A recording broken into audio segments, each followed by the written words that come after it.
It's getting hotter and hotter in Britain.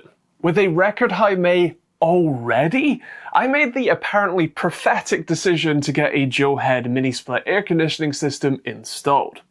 Here's what I've learned in the month or a bit more that I've had it installed. First, let me explain what is here, how much it costs, how it works, and then we'll go through some of the options that you might want to consider. My system is a two-way multi-split, which means that I have one outdoor unit and two indoor units. The outdoor unit is the compressor, the noisy bit, although we'll come back to that in a minute, while the indoor units are basically just a radiator and a fan. This split means that the experience in the room you're cooling is near silent, especially compared to the noisy and naff portable units you might have experienced before. I went with Medea, in part because they are generally the cheapest units around, and in part because they're the original equipment manufacturer for parts like the compressor for basically all AC options anyway. Also, because my rooms are small enough, I have the smallest indoor units available, 2.5 kilowatts specifically, and the outdoor unit is a 4 kilowatt unit.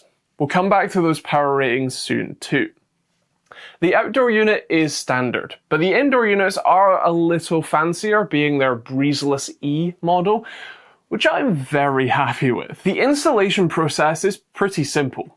Two lads came round for the day, bored two 40-ish millimeter holes all the way through the wall, then stuck the indoor units up on the walls. They're both on the same external wall, which helps a lot. The outdoor unit is mounted on its brackets with some anti-vibration rubber pucks. Then they run the lines in some external trunking, which still looks pretty good even on my horribly rendered wall. These are copper hard lines, with the units being pre-charged with gas for somewhere between, I think it was 10 and 15 meter pipe runs. They'll also run condensate drain lines for each indoor unit and the outdoor one. You'll need a rotary isolator for the power input. They'll hook it all up, then vacuum the lines, let it sit for half an hour or so to make sure there are no leaks, and then they can let the gas out of the unit itself, test it, and that's pretty much it installed. The power element is possibly the most interesting part here, so let's talk about those ratings. 2.5 kilowatts is a lot of power, and 4 kilowatts is even higher. But that is the amount of heat the system can move, not the electrical power required. Because heat pumps are generally between 3 and 4 times more efficient than the electricity required, that means that this 4 kilowatt unit only draws a maximum of 1 to 1.3 kilowatts from the wall. That's not even a third of what a single plug socket can provide. That means that most installations can actually just be run with a 3-pin plug if you want. Although I run it on the same dedicated 16 amp circuit that my boiler is on, as my plug circuit isn't exactly bursting with capacity. What's more, the 4 kilowatt figure isn't even what it runs at. While yes, with both units on at full blast, it will draw a bit over a kilowatt of electricity. But with just one unit maintaining temperature, you're looking at more like 300 or 400 watts, or about 700 if it's just one unit at full blast. That's the power for the compressor and the indoor unit fans. That's really cool, literally. For context, a portable air conditioning unit generally runs at between 800 and 1200 watts per unit, and suck by comparison, although again we'll come back to that. For the next callback, noise. Having used multiple portable units in the last couple years, I was afraid that this would be just as noisy. Sure, noisy outside, but noisy nonetheless. Happily, this thing is whisper quiet. Even at full chat, a car driving by is louder, even right next to the outdoor unit.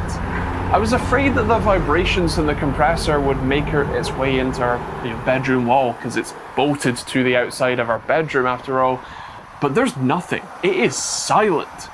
As for the indoor units, well, a desktop fan is louder. A lot louder by comparison, actually.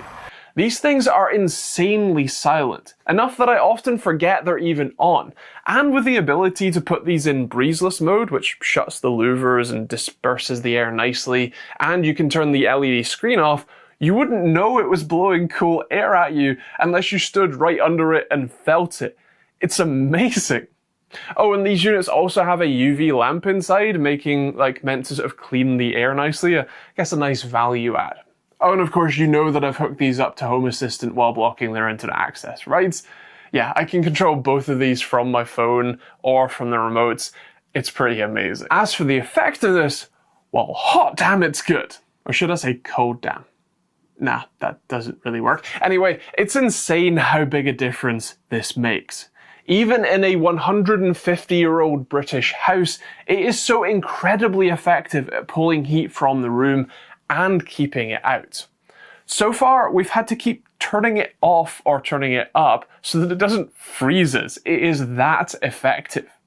Coming from having two portable AC units, with the same theoretical heat moving capacity, I can say that this is a night and day difference. The portable AC does work, but it gets less effective as the compressor heats up, and it's only really useful when it's blowing right at you and next to you, cooling you and not the room. Whereas this thing will cool my entire downstairs if I leave the door open, and it will use less power doing it. That's amazing. Oh, and the system is also reversible, so in winter, this can actually be our heating too. It's actually a little more efficient going that way as well, so that's kinda handy. The joys of having a heat pump strapped to your house is pretty good. Of course, the big question is the cost. Yeah, it ain't cheap. I paid $2,600 for this fully installed and with a 10-year warranty. I did do the initial electrical work myself, so saved a couple quid there for my specific install, but most installers will do that for free, assuming you have a plug socket somewhere nearby to the outdoor unit's mounting location. That is, of course, about an order of magnitude more expensive than just buying a portable AC unit, and not something that people like renters can easily get installed. So I understand that this won't be for everyone. But if you own your house, and especially if you work from home, you might want to consider getting AC installed. Multi-splits like mine can actually be for up to 4 or sometimes 5-way splits, meaning a single outdoor unit can have up to 4 or 5 indoor units attached to it, which I think is really cool. I definitely prefer the single outdoor units, although just in my specific case, there just wasn't much space that I could fit another one, even if I wanted to. There are a few other sort of styles of AC units, including ones where you basically just drill 2 big holes in the wall and mount one indoor unit. Then you essentially get a wall-mounted portable unit, so no noise benefit, but a lot more efficient because it's cycling or cooling the air from sort of 2 ways outside. But you also don't need to work with refrigerant gases and should be a fair bit cheaper. Or of course, you can just get a portable unit. They are okay, but as I've said, I am mighty glad that I went with the proper stuff. I'd also argue that your home's value would go up a couple grand for having AC installed, but maybe that's copium. Overall though, I have been blown away by just how effective, efficient, and quiet this system is, and I'm already more than happy with my purchase. I struggle in warmer temperatures really badly, and with more hotter and hotter days coming, I am glad that I can stay comfortable as I live and work at home. Funnily enough, thanks to how efficient this thing is compared to our 2 previous portable AC units, this thing is sort of paying for itself over the years too. Plus, as the price of natural gas rises, being able to heat at least parts of our house with electricity, some even maybe from my solar installation, well, it's kind of a nice backup and handy thing to have. Like I said, I am pleased with this thing. Of course, those are my thoughts, but I'd love to hear yours in the comments down below. What do you think about getting air conditioning installed? Is this something that is even viable for you? Or is this something that you're, actually kind of interested in? Let me know in the comments down below.